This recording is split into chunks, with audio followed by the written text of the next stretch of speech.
Semi-final night, Arsenal's first cup semi-final for 2 years.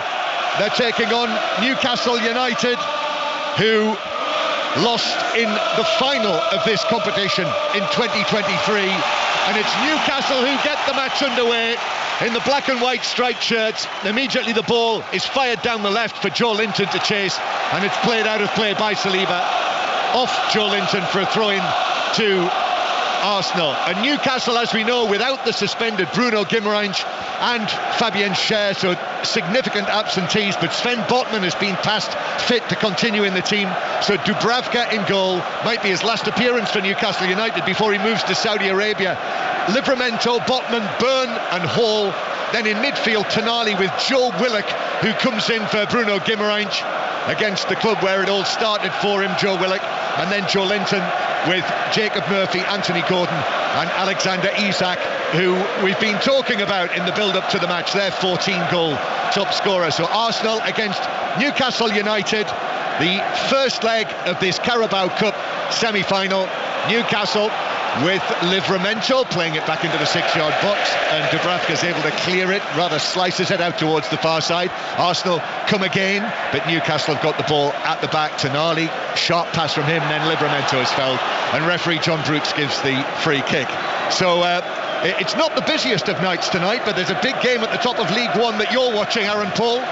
And it's advantage to the visitors. Wickham 0, Huddersfield 1. What a goal this is from Herbie Kane. Corner from the left, found itself floating on the right hand side of the box. Kane swung a boot at it and it flew past the goalkeeper into the back of the net. Wickham 0, Huddersfield 1. Yeah, so a setback for Wickham. Arsenal 0, Newcastle 0, and this as well is the first of 5 consecutive days when we will bring you cup commentaries on 5 Live, either from this competition or from the FA Cup, the third round starting on Thursday night, as Newcastle win the ball back. Here is Willock, Isak just outside the penalty area, gives it to the right hand side, but the cross is blocked, and then in slides Botman. Arsenal fans wanting a free kick for that, but Arsenal have kept possession, and so Declan Rice bringing it forward and playing it square here to Jurriën Timber, who was suspended for the match at Brighton on Saturday night, that controversial match with Arsenal conceding the penalty conceded by Saliba. Just on the ball now as Partey comes back in and knocks it back to the goalkeeper. So Glenn Murray, lively start. Very lively start. Both teams very much attacking, wanting on the ball, a really fast, energetic pace to the game already, which I think has been set by the fans early on. The Arsenal fans in full voice at their anthem, and the Newcastle fans have travelled down in their droves. I think we come on for a cracker tonight, John. Yeah, here's Isak running onto a ball towards the edge of the area. Saliba's going to cross with him. Isak's able to turn. Joe Linton with a chance near the edge of the box, about 2 steps inside the area, but he got right underneath it and absolutely skied it over the crossbar, but already there from Isak, who set up that chance. Great movement, far too easy the way he gets in behind. I just wonder on the corner of the box there, does he let one go? With the form he's in, decides to be unselfish, cuts it back to Joe Linton. It's a little bit bubbled in. Brazilian puts it high over the top of the goal. But there's the first opening, really, for either side in this semi-final. We'll have to wait for the second legs. If you haven't clocked that for yourself, it's not until 4 weeks tomorrow that they'll meet at St James's Park. But Arsenal, yeah, I'm saying the fact that they've both named strong teams, I think they have to, particularly when you get to this stage of the competition. But even though Arsenal are chasing success on all fronts, they cannot afford to take their eye off the ball in any of the competitions, because trophies are what you're measured by, and Mikel Arteta really, in terms of front line top level trophies, has just that FA Cup from 2020.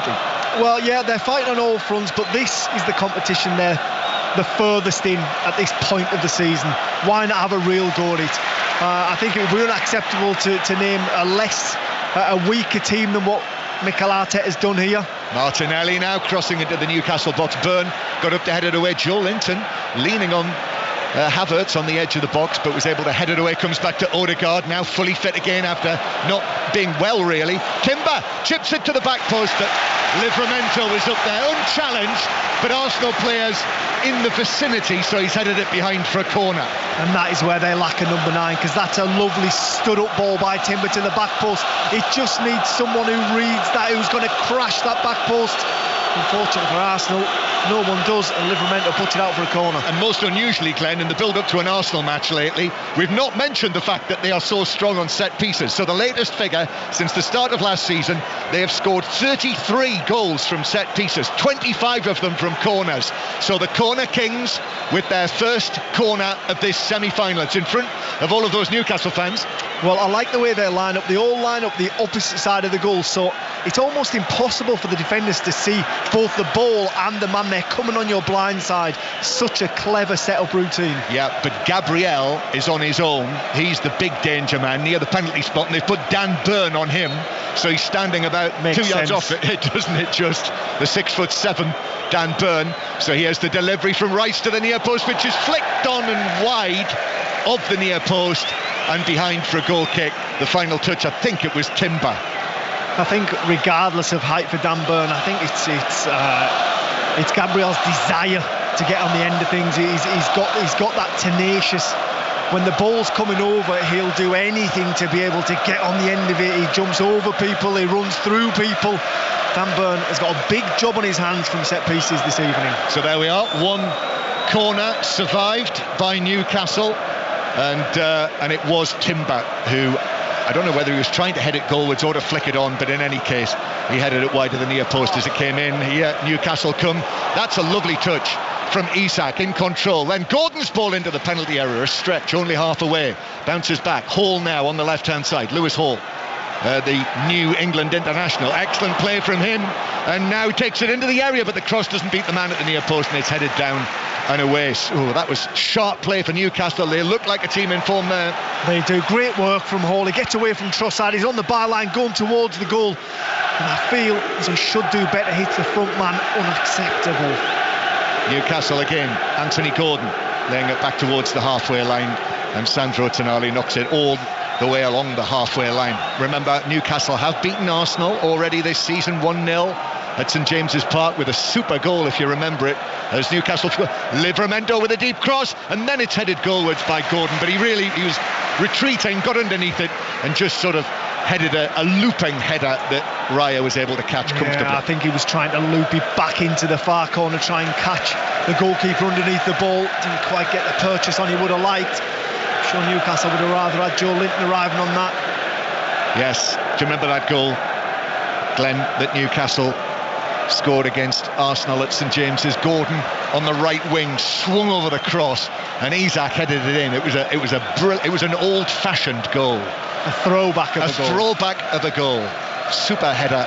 Do you know what? All the plaudits and all the talk is of Alexander Isak, and rightfully so, scoring a lot. He's in a hot vein of form, but for me, one of the standout performances for Newcastle this season has been Sandro Tonali. I think he's been absolutely exceptional. Yes, as Gordon just puts his hands on the back of Trossard, who goes down very easily, but wins the free kick. So it's a set piece in a good position out on the right wing, and Odegaard is already interested in this. We talk about Arsenal's strength at set pieces, but I think Newcastle are one of the physically biggest sides in the division. They're absolutely massive from front to back, whether it's Joe Linton, Dan Burn, Isak. They're all tall, big boys. It's almost like the Stoke of old. They're that big, but a bit more quality, I would say, John. No disrespect to Stoke City. None at all. Arsenal 0, Newcastle 0. 8 minutes on the clock, and the big clock itself hanging high above the goal as Odegaard plays it in, but that's headed away by Hall. Rattles out to Martinelli with a shot. That's blocked, and then the shot is into the 6-yard box where it was deflected. Saliba had a swing at it on the edge of the area, just put it into the danger zone. There were two defenders there on the edge of the 6-yard area. Between them, they blocked it, and Newcastle were able to scramble it away. Well, Arsenal are raining 3 shots from the edge of the area, and it's Dan Burn who gets in the way. And as he gets in the way, that Dubravka's already dived, and you just wonder, where is it going to come down off Dan Burn? Where is it going to land? Fortunately for Newcastle, he takes the sting out of it, and it rolls into Dubravka's hands. So it is Arsenal 0, Newcastle 0. This is BBC Radio 5 Live here at the Emirates Stadium in North London. Dubravka, 36 next week, actually, and it's been sort of widely flagged that this may well be his last appearance for Newcastle before he moves to Saudi Arabia and Al-Shabaab. And the insinuation was that it's one of those sales that, with PSR in mind, that Newcastle have to make. I don't think Gordon's going to keep this in down the left. No, he's not. So it's out and it's a goal kick to Arsenal. You know, he was talking yesterday, Eddie Howe, similar to having to sell Anderson and Minte during the summer. Well, if this is his last game, I'm sure the atmosphere will be exactly the same when he gets to Saudi Arabia.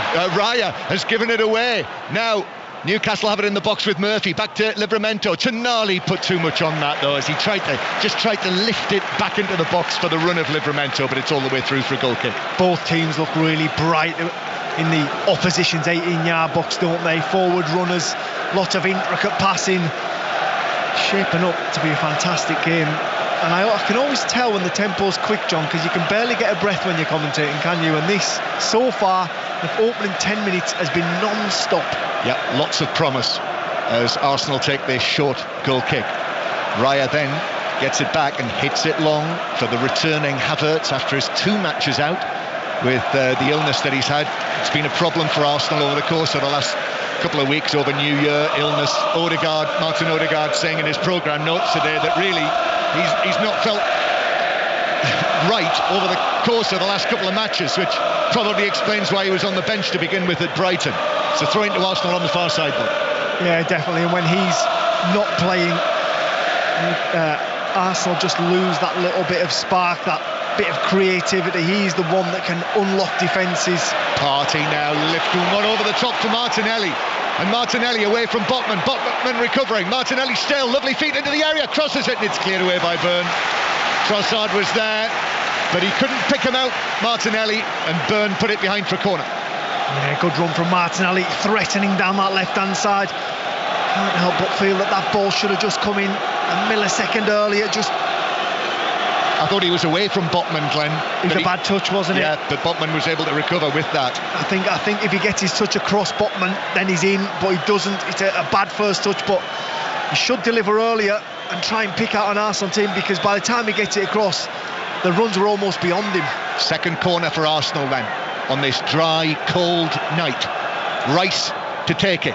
In it goes to the back post, and it's headed up and over the crossbar. Almost, I mean, that couldn't have been more than a couple of yards out. It was Timber this time at the back post. Remember the last corner he was at the near post, but he couldn't head it down, he could only head it up and over.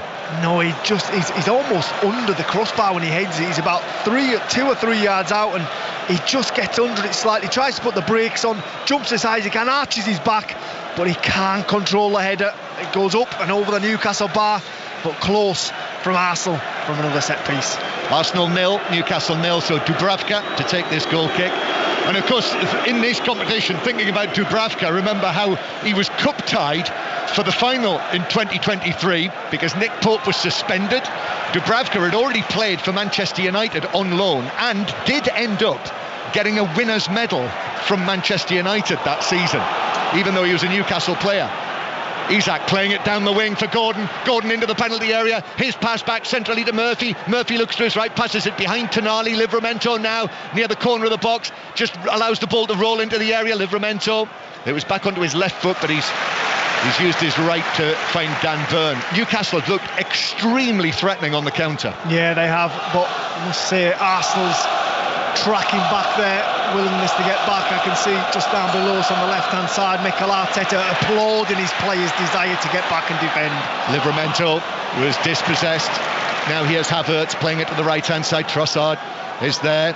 Trossard, the latest to play over here in the Bukayo Saka position. And of course Arsenal now without Ethan Nwaneri for a little spell with the muscle injury that he's picked up. What a shame for him, just when he was really settling into things. Play back to another youngster who's impressed, Lewis Skelly at left back. He's almost in a midfield position. Then Gabriel tries to slip it forward, but that was cut out by a combination of Murphy and Livramento.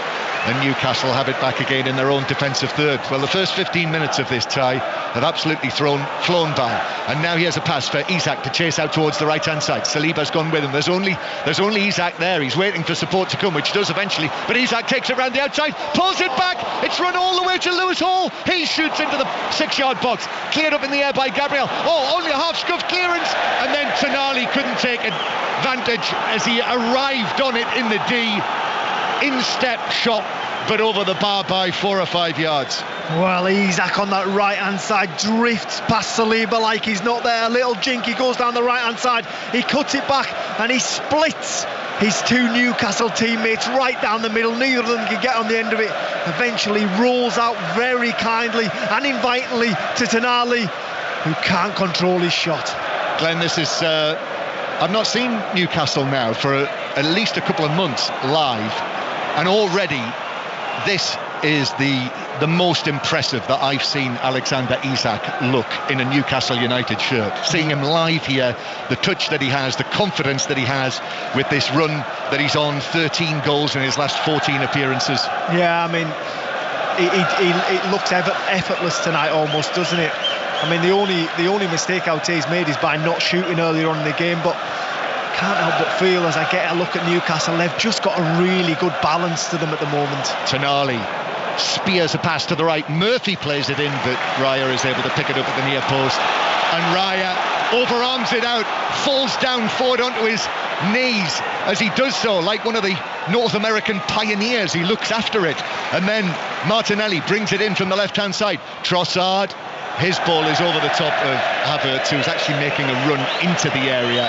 And Trossard's ball flies over his head and out for a goal kick. Yeah, Trossard just tries a kind of drill diagonal into Havertz's path, beats his front man and just drifts out towards those Newcastle fans who welcome. Yeah, 6,000 of them, Glenn. And they were in London, I'm sure many of them on Saturday for the game against Tottenham. Well, apparently all the workplaces were shut down Monday, Tuesday, no one turned into work, John. Is that right? As Lewis Hall wins a goal kick. So that's so effective. Raya, the way that his delivery, actually the way he throws the ball out is incredibly effective. And do you know what I mean? He was down on one knee, a bit like Davy Crockett. He just needed that sort of furry hat with a long tail on it. You've lost me, John. Davy Crockett. Yeah. I've heard the name, but I think it's a different generation, unfortunately, John. David Crockett, king of the wild frontier. No, yeah, it's not ringing any bells. Our engineer Chris says he's all over it. I'm not even going to look at George, our producer to my left, because I know he'll have no idea. He's got a vacant look on his face as usual. Well, I once mentioned J.R. Ewing to George and he had no idea who I was talking about. Arsenal 0, Newcastle 0. We're still in the first 20 minutes here. I'm still recovering from George spilling his coffee all over my notes earlier. He's in the bad boots. Throw into Arsenal, 15 yards inside their own half. Mikel Arteta down there on the side of the pitch, just a couple of yards away from where the throw-in is going to be taken eventually by Timber. Arsenal, 13 matches unbeaten in all competitions, home and away, since the defeat in Milan against Inter. Raya taking a risk there as Newcastle's press is on, but picked out Rice, who found the space. And Rice now turns. Rice with his slightly longer hair now, which flows as he runs with the ball, which he's doing now. Gives it back to Partey in the centre circle. Partey thought about the long pass, but Odegaard was making the run there, but he decided not. And Arsenal's just crossed the halfway line. Timber, who's been very good, I must say, when I've seen Arsenal this season. After all of his injury difficulties last season, he's a real fixture now in whatever position that he plays, currently right back. Yeah, Newcastle just fallen back into what is effectively a 4-5-1, just inviting the Arsenal ball into them, try and get between our lines. As soon as it goes in there, then they'll press from that position. First little bit of control Arsenal have had in the game. So here again is Partey, who plays a low ball through the middle for Odegaard, and then the pass actually was in between Martinelli and Rice, and as a result it was behind Rice, and Livramento has dived in on the challenge on Martinelli, and the two of them have collided and both of them have stayed down. Yeah, that ball, it was just in between the two Arsenal men, and it was a slight hesitation, wasn't it, from both of them.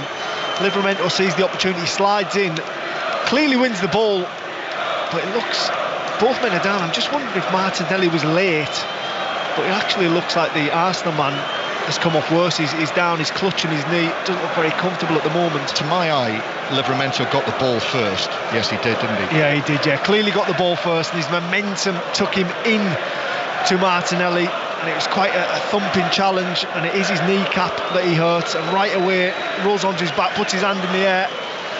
He was going into it tentatively, wasn't he, Martinelli? Livramento was full-blooded, and as they say, when you don't commit, you often come off worst. Yeah, I think he's all right, but we'll need to keep an eye on him. With Saka and Nwaneri out, Arsenal don't need another injury, and certainly, well, they don't need it. They don't need another injury, but they certainly don't need another injury in that area.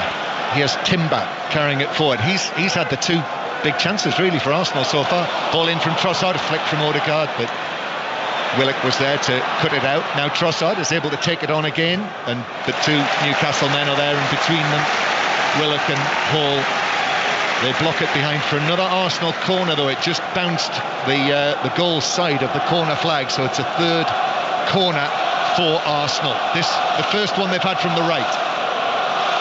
You can see down there the Arsenal set-piece coach right out on the edge of the technical area.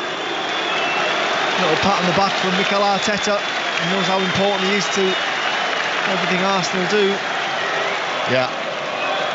I'm not sure what exactly the effect is of him coming to the corner of the. It's an aura. It's an aura, John. Is it? The boys can you feel it? The boys can feel him looking at them. I can feel it, even from up here.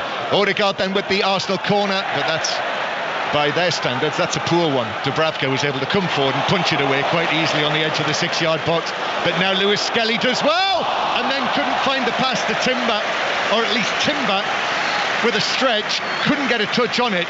Probably was the right pass actually, but Timber wasn't able to take it, and it's through for a goal kick. It without doubt was the right pass, just didn't quite get it right, put a little bit too much on it. There was a gap there, there was a little gap for Timber to be able to get into, and the young man Lewis Skelly just gets a little bit much on it. Goal kick, Livramento, his clearance is charged down in the right back area. He's having to bring a ball back into the penalty area, then he passes it to Joe Linton. It's been won back by Odegaard, but Joe Linton is able to recover and stand in front of Odegaard when he took the shot, so therefore blocked it away. That was risky by Newcastle. Livramento's pass very nearly caused them serious difficulties. Yeah, it was one of those passes, as Joe Linton was closing Trossard down, it's one of those, is he going to dangle a leg? He refrains from it, manages to stand up and block the shot. If you just switched on to us on 5 Live, Arsenal 0, Newcastle 0. It was an 8 o'clock kick-off. Tomorrow night, if you switch on at this time, you'll hear the first leg of Tottenham against Liverpool, which is another interesting one. Team selection will be big tomorrow night as well. I think you would presume that they'll also play strong teams, but Arsenal and Liverpool, with all of the commitments that they have. Gordon playing it to Isak in space. Isak, lovely pass in between Lewis Skelly and Gabriel to the right hand side to Murphy. Murphy into the area. Isak's fallen over in the middle. Still Murphy is able to win a corner off the shins of Lewis Skelly. Corner for Newcastle, there first. Well, Isak's going mad at the referee because he feels he was dragged down as he entered the area, but that touch and turn on the halfway line by Alexander Isak was wonderful. Touched it with his back foot, turns in one swift movement and zings it out to his winger. Wonderful centre forward play. I think there was a tug on Isak, Glenn, when we're just seeing the pictures back here, but it was outside the penalty area. And how much contact there was, but Isak was at full tilt. Yeah, it was a significant pullback on him, wasn't it? There was. I think it was Leandro Trossard, wasn't it? Just aware of the danger, tugs his arm. Referee John Brooks has nothing to do with it. Yeah, but it wasn't in the area, so therefore VAR won't get involved, and we won't get the public announcement. Here's the corner for Newcastle, but it's easily headed away. Hence the Arsenal cheers at the near post, out for a throw-in on the far side. However, that should be a yellow card. If the referee had seen that, it would have been a free kick and a yellow card. Well, it was in a really good position to see it, in all honesty. I think it's so difficult for the referees when it happens so quickly. Obviously, it's only in his peripheral vision because he's got his eye on the ball, trying to keep an eye on all the players that are heading towards the box. But almost the impossible job. But that is one where VAR cannot get involved. Yes. Because they are the they're the rules. Arsenal 0, Newcastle 0. Ball back with Dubravka in sky blue. Right-footed ball downfield from him, but that's an easy take for Lewis Skelly. However, he does it with great quality. I don't know how much you've seen of him live, Glenn, but he's really impressed me so far, this young left-back as he's playing. He is actually a midfielder, isn't he? Well, yeah, he's slipping into that inverted full-back role, isn't he, that has become so popular around the Premier League at the moment. He looks super comfortable out there. In fact, shock of shocks in this match, we've got two very good young English left-backs. And here he is, Lewis Skelly, in a difficult position on the edge of his old box. That is confident play, taking it away from Tonali and Murphy, who sandwiched him, brought him down, and he won a free kick. Well, he began in his own box, and sometimes you just wonder, with a bit more experience, would he have taken that risk, because he only just got away with it, but scampers away, takes a free kick, and I bet he's just breathing a little sigh of relief under his breath there. Yeah, although probably, if you know teenagers like I do, Lewis Skelly is probably saying to his teammates, no problem. Don't know what you were worried about. Here's Rice receiving it from the free kick, but his pass forward is onto the chest of Lewis Hall. Now here's Joe Linton, strong Joe Linton, taking it on against Odegaard, who gets a touch on it, onto Joe Linton and out of play for a throw into Arsenal. I'm pleased to say as well, for this commentary, we are in the upstairs position on the gantry, so we've got a brilliant position. So we must thank Arsenal for putting us up here tonight, because I know that you and I disagree on this, but I think you get a brilliant perspective from up here. You quite like it downstairs, don't you? Odegaard wins a free kick, he's bundled over by Joe Linton. Oh, I agree the view's better up here, but I feel as though you can just sense the crowd a little bit better downstairs. Yeah, which is not wrong. Sometimes you can sense them a little bit too much downstairs. It's nice and tight down there, John. Free kick. Producer George has also just pointed out that you're closer to the food downstairs. Here's Partey playing it out to Lewis Skelly. Now back to Partey. He just turns away from Isak, through the middle, stretch from Trossard, Odegaard. This is at close quarters, the black and white stripes drop back behind the ball, and then Odegaard through a tight space. Trossard now takes it up. Excellent play between the two of them, great control, and Gabriel's going to try a shot from 25 yards plus, but pulled it well wide with his left foot across the goal and behind. Yeah, it was a wonderful moment there in the Arsenal midfield. Partey plays kind of a no-look pass into Trossard, who plays it one touch into Odegaard. When they just get that fluidness, they look so good, this Arsenal team. So it's still Arsenal 0, Newcastle 0. Arsenal, who've not won a major trophy since the early months, really, of Mikel Arteta, that FA Cup in 2020, and have only won this competition twice in all of its years. So Arsenal have won this competition as many times as Norwich City, Birmingham City and Wolves. Here's Trossard, 10 yards inside his own half, turns and plays it all the way back to Raya. Raya gets it onto his left foot and clears it long towards the halfway line. Martinelli jumping, but that's won convincingly for Newcastle. The ball rattles around. Rice, though, is able to take it, give it to Partey. First time pass. Great ball from Trossard. Trossard releases Martinelli to the edge of the area, shoots and hits the post. I thought that was bound for the top corner, but it rattled the right upright so firmly that it ricocheted back in our direction and out for a throw. Well, it was a brilliant ball inside from Trossard, and Martinelli was on his way already. Botman could not keep up with him. He was just screaming away from the Newcastle centre-back. I can't help but think he took it really early. Dubravka held his position, didn't really give him that far corner. He tried to put in this near post, and you're right, John, it thumped the upright, which shook for a couple of seconds afterwards, didn't it? Arsenal, that's the closest they've come so far this evening. Seemed to come back off the post with as much velocity as it hit the post. 0-0, but that would have been an absolute snorter if he'd scored that.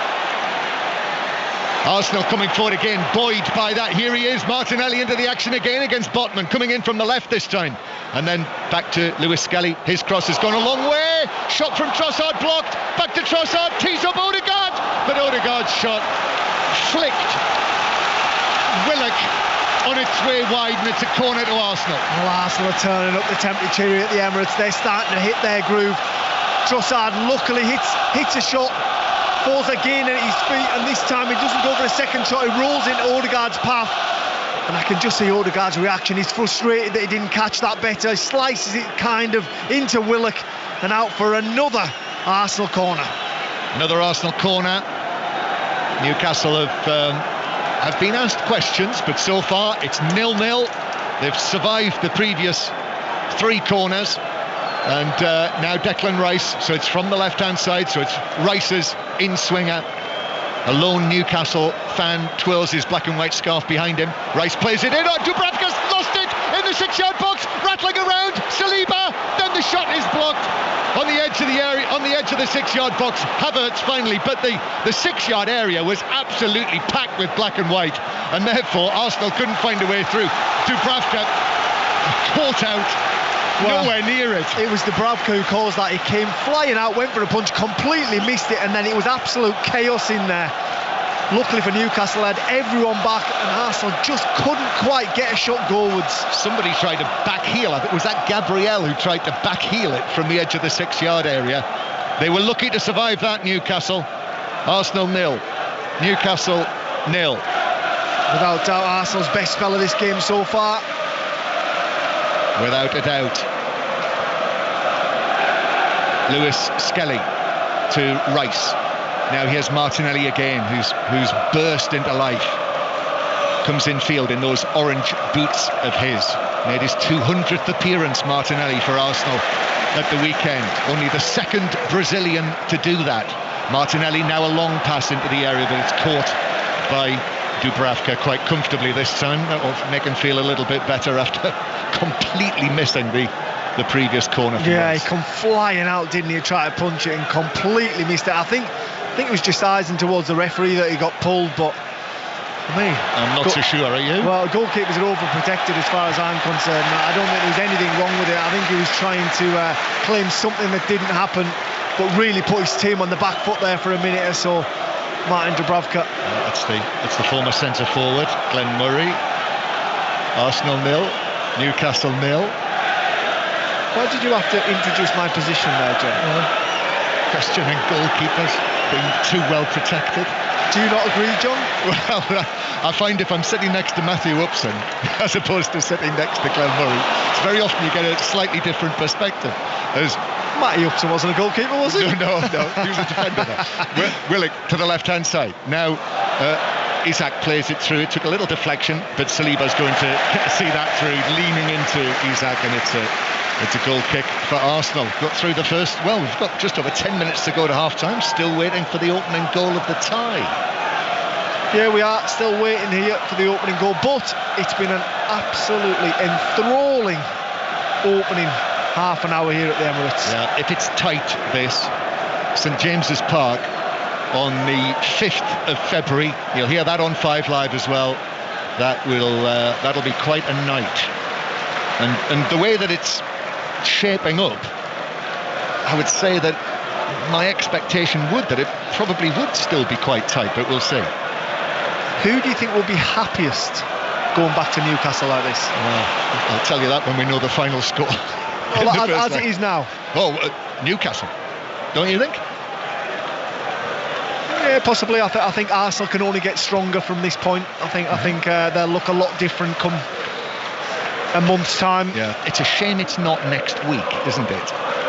I think, when you have a tie like this. You mean the second leg? When the matches are closer together. Yeah, definitely, yeah. I thought you meant the first leg. I was thinking, why does he want it next week? No, I think if you play the 2 legs of a semi-final, it feels like there's greater sporting integrity. Yes, I agree with that. Yeah. Like I say, I think in a month's time Arsenal will look much stronger. They'll have people back, and I imagine they're probably in a little bit of a richer vein of form. Whether Newcastle's still in the same form, well, let's see about that. Yeah. 6 wins in a row for Newcastle. Newcastle, who've never won this competition. Famously, their last domestic honour, the 1955 FA Cup final, when Jackie Milburn scored after 45 seconds. And that was the fastest FA Cup final goal until Roberto Di Matteo. There we go. Which of course has since been beaten by Luis Saha, which has since been beaten by Ilkay Gundogan. Arsenal 0, Newcastle 0, and it's half-time in the League One match tonight. Aaron Paul. Yeah, Wycombe 0, Huddersfield 1. The most sumptuous of volleys from Herbie Kane has the visitors ahead here, and good value for their lead. Wycombe have pressed relentlessly but have been blunt in attack, and so in the freezing cold here at Adams Park, Huddersfield lead by 1-0. Thank you very much, Aaron. So 0-0. Flexing your football knowledge there, weren't you, John? Well, as I was saying that, I was thinking, I hope there isn't another one that was faster than those. Those are the ones that came to mind. I was impressed in the way you reeled those off, actually. Here's Gabriel approaching the halfway line. Just drags the ball back and plays it to Martinelli over there on the left-hand side. I've got something else to tell you about 1955 as well, but I'm going to choose my moment. And of course, Newcastle have won a big trophy since then, the Intercity Fairs Cup back in 1969. Here is... I think I've got that 1955 stat. Oh, have you? Is it your 18th birthday? Very good. Lewis Hall is fouled, and it's a free kick to Newcastle 10 yards inside their own half. No, this was this week's fact of the day from Tony Livesey last night on his programme, that the Newcastle players that year got a bonus of £25 each for winning the FA Cup. And they decided together that they would put it on a horse at Newmarket, and it came 3rd out of 4, and they lost the bonus. Oh, that is a killer, isn't it? Yeah, great. That's a great one, that. And so that was last night's fact of the day. So you'll hear more on that with Tony tonight from 10:30. Free kick. Dubravka's ready to take it for Newcastle downfield. It's flicked on into the box. Falls to Isak, who scores on his left foot. A fortunate break of the ball, and certainly for Newcastle to fall to Isak in this form, that is just what Arsenal did not want, and he planted it high into the net off the underside of the crossbar, and in the semi-final, Newcastle take the lead. Arsenal 0, Newcastle 1. Isak's 15th goal of the season, and he's now scored in 5 consecutive matches in all competitions. Well, it's a long diagonal ball to Botman, who's been aerially dominant so far this evening, and it's Murphy who reads it. He drags it along as he makes that run beyond him with his left foot right into Alexander Isak's path, and from 4 or 5 yards out, he's not going to miss from there. He lifts it high. For a second I wondered, but it clips the underside of the bar and into the back of the net. David Raya can do nothing about it. The man's hot, he's in form. Alexander Isak. Just a fortunate break. We're talking about the old-fashioned goal at St James's Park in the league meeting between these sides. Goalkeeper's free kick, long downfield, a flick from Botman, a touch from Murphy. I think that was a little fortunate that it ended up in the path of Isak, but he buried it. It's never fortunate. It's a striker's instinct, John. So there we are. 1-0 to Newcastle, and their 6,000 supporters are really waving their scarves now as Newcastle break forward again. Isak taking it to the edge of the area and then finding Gordon, left side of the box, tried to play the nutmeg on Declan Rice, his England colleague, but Rice was wise to that and was able to take the ball away, and then there's a foul on Havertz and a free kick to Arsenal in front of where Mikel Arteta is standing inside their own half. So 1-0 to Newcastle. Isak scoring, I think it was 37th minute. I'll check on that time. It was around about that mark. Well, Arsenal a little shell-shocked because they were without doubt on top in this game. They were starting to dictate play. They were creating the chances. They had the forward momentum. But Newcastle, as they often do, they found a way and got it to their danger man, Alexander Isak. You call it luck, John, I call it instinct, and he made no mistake. Yeah, Murphy was sort of tangling with, I'm not sure which defender it was, and got a touch on it. And Isak was free, arriving on it in the box. As you say, Glenn, that's the sort of instinct. That's the instinct of of a goal scorer in form, who I should point out has now got 14 in his last 15 appearances. He was just in exactly the right spot. As Arsenal now play one over the top, Rice twisting against Botman. The deflection took it away, and Dubravka was able to come out and claim it. Yeah, Botman just got enough on that. Thought he got lost under it a little bit. Heads it back into his own box, but Dubravka's really bright, comes out and cleans up. So 1-0 to Newcastle, and now the onus is on Arsenal here. Newcastle, who since that European trophy victory in 1969 have been in 5 major cup finals and fallen short. 3 FA Cup finals, 2 League Cup finals, most recently in 2023 to Eric Ten Hag's Manchester United. But now it's the Newcastle fans that you can hear all around the lower tier of the clock end of the Emirates Stadium. Scarves, black and white scarves, horizontal above their heads, giving their team mass backing. And Arsenal have got questions to answer now. Raya up to the halfway line. Hall heads it back. Joe Linton dives in. Trossard still deep inside his own territory. And Odegaard, tight area as well. Great touch from him. Havertz finds the pass to Martinelli on the left-hand side. Martinelli, whose shot smashed against the crossbar when the score was 0-0. Newcastle have survived a couple of scrambles as well. But it is Arsenal with the ball at the feet of Lewis Skelly. Now back to Partey. Gabriel. Arsenal pinning Newcastle back into their defensive third just at the moment. Martinelli looks for the run of Odegaard down into the right back position, but that is won back and cleared by Livramento, but only back to the red and white shirts of Arsenal. Forward again. Odegaard still over there on the left hand side. Great control in a tight area from Odegaard there. He was able to put his foot on it, drag it back, turn, pass it back behind him to Declan Rice, and now here is Rice trying to find some space against Tonali. Square from him, it's on to Partey in the D. Goes down rather late, but I think there was an initial tackle by Joe Linton that was a foul. He did, though, Partey go down very late, and it's a yellow card to Joe Linton for the initial tackle when Partey could have gone down, but he's got the free kick. Well, I actually think it's an accumulation. He just made a foul down here on the left hand side, and John Brooks, I seen him have a little word with Joe Linton at the time, and just as he's brandished that yellow card, he also pointed to that area of the pitch. So I think it's a totting up process for Joe Linton on the edge of the area there. But you're right, John, Partey kind of got away from him, the initial contact, and then decided to go down like he'd been shot. I think if the referee doesn't give the first one, I don't think he should give the second one, because the Arsenal player clearly buys that on the edge of the area. Yeah. Well, he was obviously going to wait to see how it developed. You're either fouled, but you're either fouled, as far as Partey's concerned. He's took a touch away, and I think he thought he was going to get a shot off, and that space just closed up a little bit, and decides to throw himself on the turf.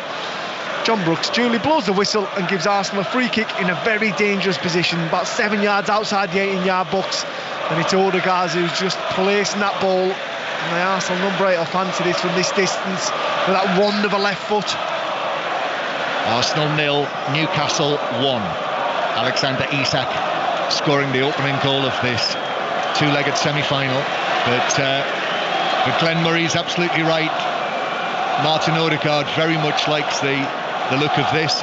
Newcastle have put up a big wall. They've also got the man lying down behind it that we've been discussing on the Commentators View podcast should probably be called the skirting board as opposed to the draft excluder. But anyway, that whoever it is lying down behind the wall. So this a big moment as half-time approaches. Odegaard, or is it Trossard? Trossard stops. Odegaard does strike it, and it hits the left side of that wall, which was headed down and away, and 6,000 Geordies cheer in delight. Yeah, tries to lift it up over that wall. It's a huge wall, big physical, strong presence of a wall, and doesn't even get anywhere near getting it over. Gordon clears the ball away. Arsenal pressing again. We're in the 45th minute now. Odegaard left-footed ball into the back post. Rice heads it down. Chances saved by Dubravka. It was driven goalwards by Gabriel. who was there in the 6-yard box, just went to blast it and blasted it straight at the oncoming Dubravka. Yeah, there wasn't. Alexander Isak just had an opportunity to put Joe Willock through. He only had to beat one man. He couldn't get it over the Arsenal man. End-to-end stuff here at the Emirates, but it was a wonderful save by Dubravka that looks like it'll just keep the advantage in Newcastle's half as we tick towards half-time. It was Declan Rice who heads the ball down, challenges the ball. It just falls really nicely for Saliba, who drives a half volley, left-footed half volley. Dubravka, big, strong, beats it away from the goal. Tony Harrington, the fourth official, comes forward with the board with the green livery of the sponsors. Carabao Cup written across the top of it, 2 minutes of added time. We've still not had the historic first use of an in-stadium VAR announcement. You're excited about that, aren't you, John? Couldn't be more excited. Here's Timber. Now here's Trossard on the right-hand side. Trossard to Odegaard. Then Trossard has to turn. He's being chased by Anthony Gordon with that lengthening blonde hair of his. Gordon plays it infield.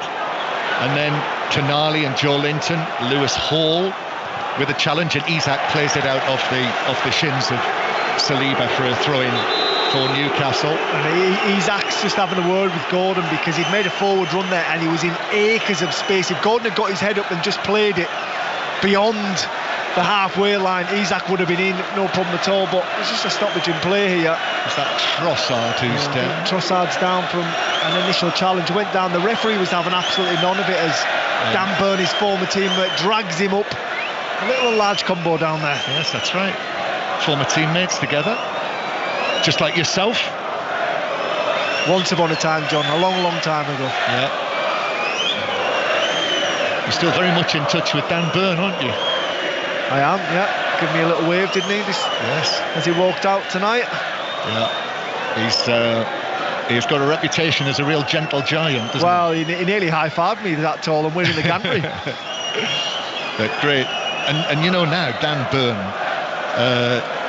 he's been at Newcastle since 2022, and he's forged a super career. Played Champions League, scored against Paris Saint-Germain. Well, I think Dan was probably one that people would have thought that with the ownership at Newcastle, he would be one that would probably make way sooner than others. Maybe was probably the narrative, but not at all. A brilliant professional, always does things the right way, and still an ever-present for Eddie Howe. Yeah.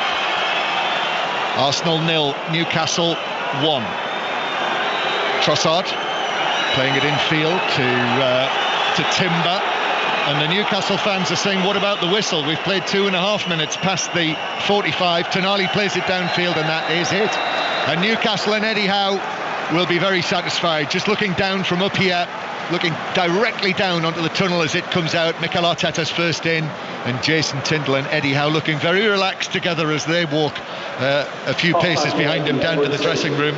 Just the one goal, old-fashioned goal, free kick from the goalkeeper, flicked on by Botman, then a touch from Murphy, and Isak on the end of it to smash it in off the underside of the crossbar after Newcastle at the other end survived a few scares, including Martinelli's shot against the post. Always lands with a little bit more emphasis when it comes off the bar, doesn't it, John, and crashes into the back of the net.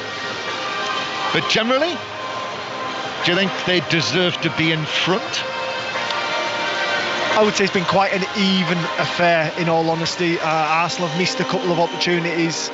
I think Newcastle will be very happy to go in at half-time 1-0. Whether it's deserved, I'm not too sure. So there we are. First half of this semi-final is over. Arsenal 0, Newcastle United 1. And Glenn Murray, thank you very much for now. They're live for us at the Emirates. We'll be back with them for the second half very shortly. We're also joined by Dion Dublin. Glenn was being quite diplomatic there in wondering whether or not Newcastle deserved their lead. I mean, the question I was going to ask you, Dion, is how on earth have Arsenal not scored in that first half? Yeah, they've played well, Arsenal. They've played really well, played some really good stuff. Odegaard's positioning is just outstanding. He just sits in behind that Newcastle midfield and in front of the two centre-halves, and you don't know whether to go, to pick him up, to leave him. He's causing all kinds of havoc in that position, but they haven't really been ruthless enough in front of goal, Arsenal. You know, they've taken their time, they've chose the wrong finish. And Isak, you know, I said before the show, before the game, should I say, on the show, that he just finds those spaces all the time where the ball's going to land. It's just a knack that he has. That purple patch continues for him. What a finish. Alex Isak's goal, the difference between Arsenal and Newcastle at half-time at the Emirates. We'll be back there for the second half very shortly. Dion's going to stay with us throughout half-time and later on in the evening.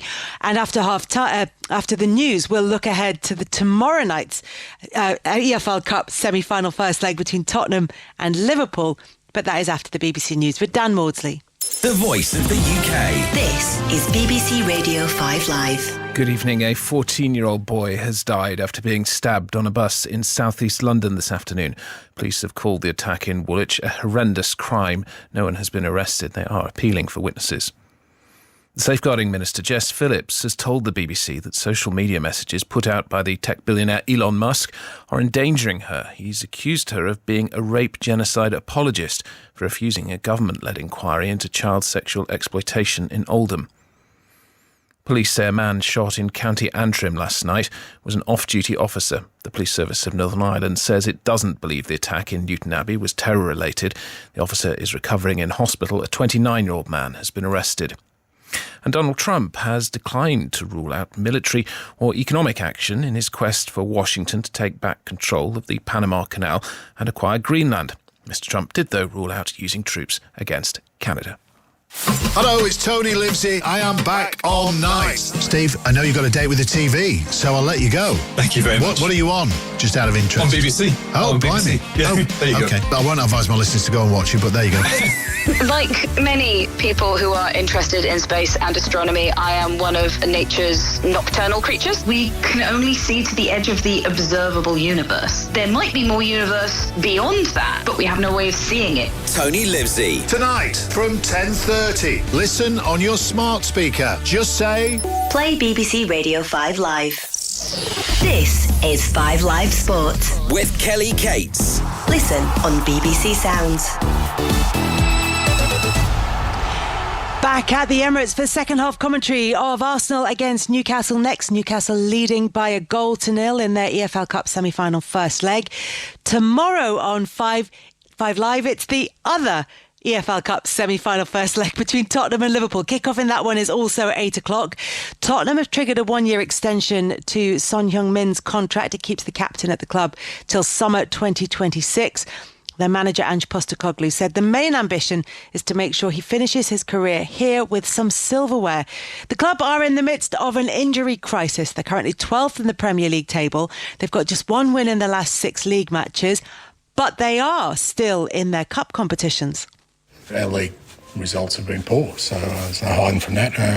Like I said, this is a separate competition tomorrow night. We've done well to get to the semi-final stage. We've beaten some pretty, both matches, the clubs to do that. Hasn't been an easy road to get to the semi-finals. We've got obviously, an opponent who's, been the standout team so far this year in all competitions. So a great test for us, but it's a semi-final, first leg of a semi-final of a cup, and should be exciting. Looking forward to it.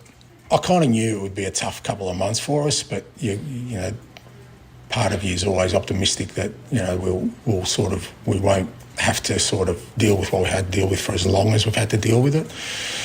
So again, optimistically, I think we'll get through this, and I think we'll get through it hopefully pretty quickly. We get into the tail end, which just gives you a chance to say, okay, what's the second half of the season going to look like for us? But at the same time, I can't lose sight of the fact that what's important for us right now is that we deal with what's in front of us. We've got a big game tomorrow night, obviously FA Cup. Our league form's nowhere near good enough. We've got to address that. So we can't just wait for it to all happen. So the planning is going on in the background for sure, but my immediate task is to make sure we kind of make an impact in what we can right now. Dion Dublin is still with us. Dion, Ange Postecoglou making the point there that Tottenham have had injuries. They're hanging on in the league. They're still in the cup competitions. Should he be getting more credit rather than the criticism he's receiving at the moment? Yeah, you know what? It's a fair point, actually, Kelly, because I don't know. I don't know he if made people it. just don't like. Yeah, it is. Yeah, it's do people not like him because he's so straight and so blunt, and he doesn't really, he doesn't fluff anything with his words. He just tells you exactly how it is. Maybe he should get a bit more credit. I just think the frustration with the Spurs fans is they don't change a thing, and they do exactly what he says to the letter, with the playing out from the back, with the high line. They'll just do it to the letter, and there won't be any in-game management from senior pros. I think they'd like to see a little bit more of that. I think Spurs fans knowing when to and when not to, but the manager's backing his players. What can you do? And also the performances have been off, even amongst players who've been stellar for Spurs over previous seasons, including Son, who's got an extension to his contract now. And Postecoglou says he wants to make sure that his time is marked by silverware. So that's an indication of what they're going for this season. But it's also encouraging that they that Son is going to be sticking around. He is one of the, you might be having a dip in form right at this very minute, but he is one of the players who's been consistently fantastic for Spurs. Absolutely. And a player that you just cannot let go. His form's been not what you would expect it of him, because he's been so consistent for so many years at Spurs. How many years he's been there now? 9 years, is it? 8 or 9 years he's been there, something like that. He's been their player that they look to all the time when Harry Kane was there and Harry Kane's not there. It's all about Sonny. It's all about the goals and the assists. I think they've done well to keep hold of him, because I do believe there'd have been a queue at the door for Son's autograph if he hadn't have tied himself up at Spurs, and I'm glad that the manager's done that, because he's the kind of player they need to keep for as long as possible. He was very stressed in his interview after the game at the weekend. What were your thoughts about the way that he went about it? Not necessarily the content of it, but the tone of it. Yeah, I'm not surprised at all at his tone, because he doesn't want to answer a question how you want him to answer it. He'll answer it how he sees fit, whether it's an up answer or a down answer or an angry answer. He doesn't care. He'll just tell you how he sees fit. I like him. I've got a lot of time for him. I like the way that I'm not a Spurs fan, so I like the way that he's trying to play football. I like the bravery with his beliefs. And I like the way that he interviews as well. For the media in the interview room with him, it's going to be very uncomfortable, very much like Sir Alex was on the odd occasion. There'll be a lot of fear as well, thinking, oh, you ask the first question. I'm not asking it, you ask it. So, I think there's a lot of fear towards him, but I like him, and I like what he's trying to do at Spurs. He's also confirmed that their new goalkeeper, Antonin Kinski, is eligible to play in the game against Liverpool tomorrow. And today, the Liverpool boss, Arne Slot, didn't give any more updates on the contract situations of Mohamed Salah, Trent Alexander-Arnold or Virgil van Dijk. All three, as we know, are into the final 6 months of their contracts. They are now free to sign pre-contract agreements with non-English clubs. Liverpool come into this match after drawing against Manchester United on Sunday. Here's Slot. It's very difficult for me to compare last season with this season. The only thing I do know is that what gives me the most confidence to look forward to the upcoming weeks and months is that till now we haven't stolen 1 point. All the points we got were fully deserved, and I think even in some moments we deserved more than we got when we dropped points. So that is, I think, the best forecast you can have for the second half of the season. And I don't know how that was last season, if all the results were as expected or fully deserved, or there were a few lucky moments as well. I don't know. But what I do know is that this season all the points we've got and all the results we've got were deserved, in my opinion. And all the players are fit at the moment. But yeah, again, if we drop points when teams have injuries, people say, yeah, that's because you have injuries. If we drop points, if Mo misses the penalty against Madrid, he's distracted by his contract situation. If Trent has not his best performance, he's distracted by the contract situations. If they play really well, nobody tells me, yeah, that's because they have a contract situation. So we always try to find arguments, but 9 out of 10 times the best argument is the quality of the teams you face or the game plan the other team has. I think it's more about the game plan when we drop points than it is about too many games, players being distracted, having injuries, all these kind of things. It's 9 out of 10 times because the team you face. It's an interesting point from Arne Slot that mostly 90-odd% of the time, it just comes down to how the two teams play on the day and how they set up. And that actually things like contract situations don't play into it too much. What's been your experience of that, Dion?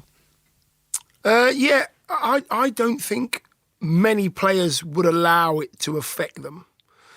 Unless you're pushing a move through yourself. I've never had the experience of doing and pushing a move through, but unless you're telling your agent to get me out of here and get me a move, it shouldn't really affect your game, because you've got too much respect for your teammates to allow it to affect you. Then it allows it to affect the whole team performance as well. So it looked like that was the case with Trent.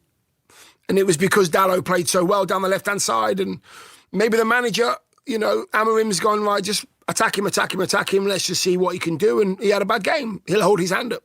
You're going to have bad games. Unfortunately, you have bad games sometimes when there's a situation hanging over your head and everybody's going to put it down to that. It was just a one-off for Trent to have a bad game, as bad as he did. Simple as that. Connor Bradley came on for him towards the end of the game, and it's going to be interesting. That's one of the areas in which the team used for Liverpool in particular is going to be very interesting, because Liverpool have been in this situation before. So they're top of the Premier League, they're top of the Champions League, they are in the EFL Cup, they are in the FA Cup, obviously, because we're heading into the third round of that. And they've been in a potential quadruple winning situation before and come away with only the Carabao Cup. Yeah. So the suggestion has been that Liverpool should prioritise the Premier League and the Champions League and be less concerned about the domestic trophies. So what do you do if you're Arne Slot? You can't do that, though. You can't physically... Well, you can do it, but you have no right to disregard one because you think you've got a better chance of winning another.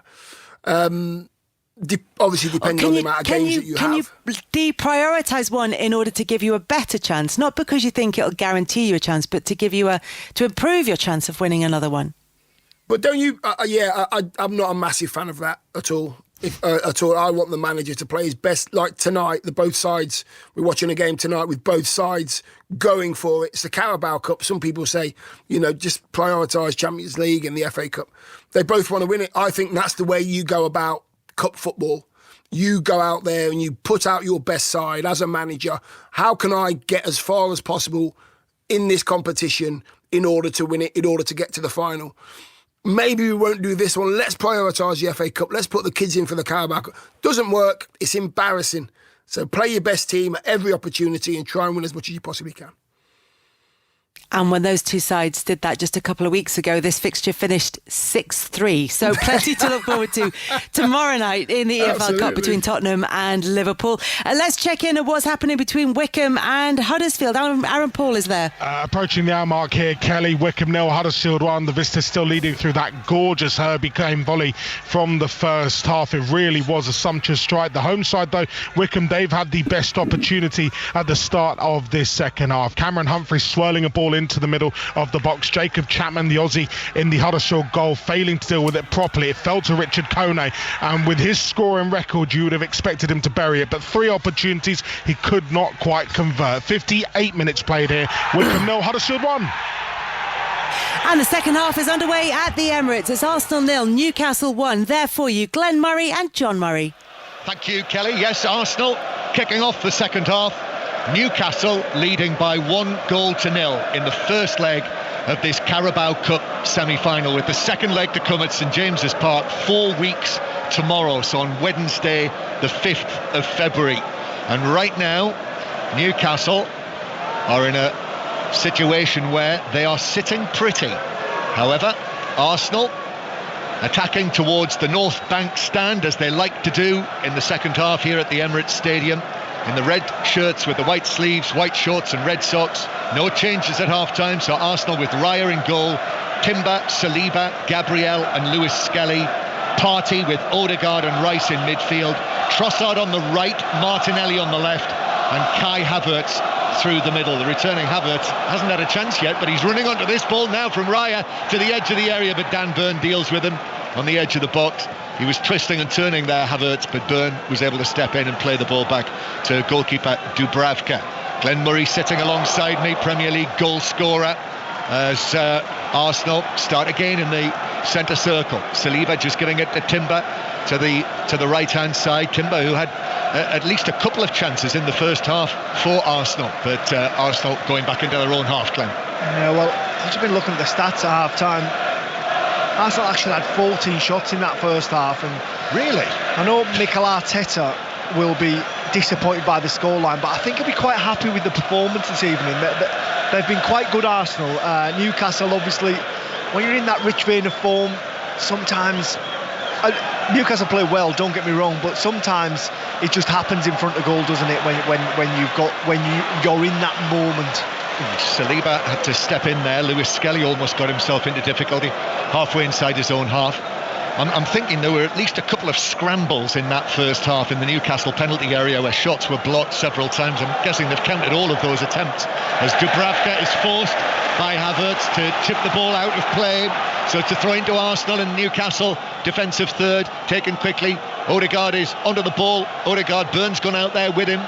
Arsenal still in possession as it's played back and given away. Isak, the goal scorer, is onto this, but Saliba's able to win it back for Arsenal. Now Trossard on the right-hand side. He wins the throw-in. No, it actually doesn't bounce out of play. It bounced and bounced, then it did bounce out of play, so it's a throw-in to Arsenal. A Newcastle team, by the way, Dubravka in goal, Livramento, Botman, Byrne and Hall, the back four. Fabian Schär is suspended, as is Bruno Guimaraes. So Tonali, Willock and Joe Linton, Murphy, Isak and Gordon, the Newcastle side. Arsenal with Gabriel Jesus on the bench for this one. Scored a hat-trick in the previous round against Crystal Palace, but Havertz coming back in has taken his position, and Raheem Sterling also returning as one of the Arsenal substitutes tonight. But Arsenal now halfway inside the Newcastle half. Gabriel playing it infield towards Partey, and then Saliba. But Newcastle well drilled here in this very good vein of form. The only time under the management of Eddie Howe that Newcastle have won 6 matches in a row outright. Timber is being pressed by Joe Linton back to the halfway line, so it goes all the way back to Lewis Skelly, actually, who will have to just turn, come back into his own half, and then approach the halfway line, where he uses Saliba to his right. Saliba then to Timber. Partey comes short and makes himself available.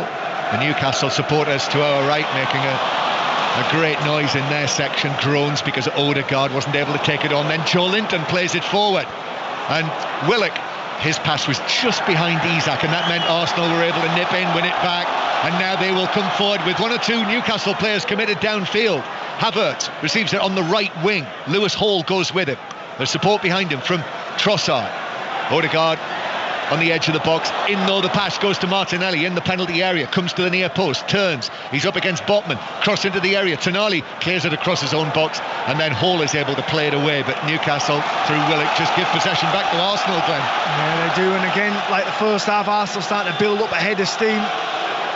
Newcastle are inviting them on, though, sitting in a low block. They are, as the cross comes over from Timber, but that's deflected for Newcastle. And Willock, who has an Arsenal FA Cup winners medal from 2020, he was an unused substitute for Mikel Arteta's side, as it was in those early days. It was big for him to win the FA Cup in that first not complete season as the Arsenal manager, but since then, even though they've had the 2 Premier League runners-up positions in the last couple of seasons, making waves in the Champions League as they are again this season, and as he will point out himself, a couple of Community Shields. He has Isak inside the area, shoots across goal, Gordon at the back post, he's able to bundle it in, even though Timber was there. Gordon got the decisive touch, and Newcastle now have a 2-goal lead here at the Emirates in the first leg of the semi-final. They are in charge. Arsenal 0, Newcastle 2. Well, it's a brilliant ball by Josh Murphy on this right-hand side. He plays it straight across the 18-yard box to Isak. That man, he digs it out, a shot with his right foot across David Raya. I actually think it's going wide. David Raya feels as though he needs to make a save, and he parries it to his right-hand side. Who's the most alive? It's a Newcastle player. It's Anthony Gordon arriving at the back post. He tapped it in from close vicinity and wheels away to the left-hand side. Stands by the corner flag, just looking at the bedlam ensue in front of him of the Newcastle faithful. Anthony Gordon, 2-0 to Newcastle, and now Arsenal have real ground to make up in this semi-final. Shot from a tight angle. It was one of those shot-come crosses, wasn't it, from Isak? And Raya, leaping to his right, got a hand to it, but it fell almost perfectly. And as I say, Timber was there with Gordon.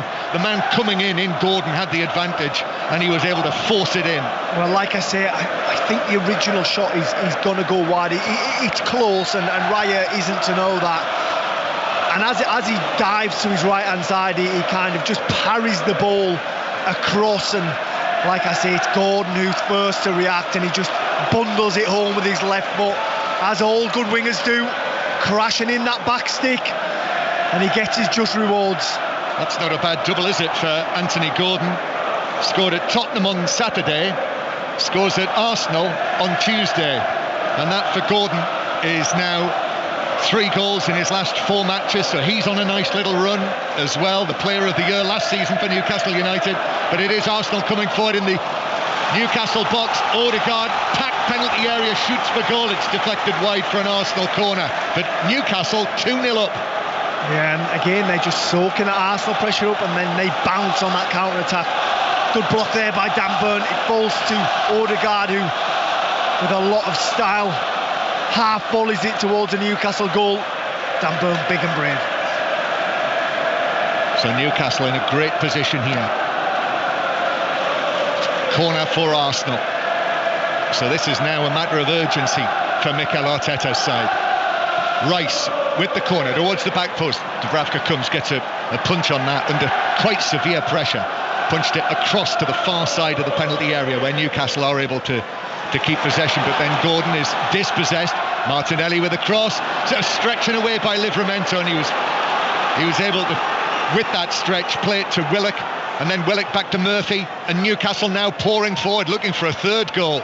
That would be dreamland for Newcastle United if they were able to get a third, although Isak is now actually running it back into his own half, and Botman will play it out towards the left-hand side to the fair-haired left-back Lewis Hall, who's impressed as the season's gone on. Full England international now, of course. Hall, then to Isak inside the penalty area. Touch just let him down there on the edge of the box. Arsenal were able to win it back and then play it forward. Odegaard over there to the right-hand side. Havertz, lovely swivel of the hips from Havertz, and then Gordon tackling back. He tackled Havertz, but he fouled him as well.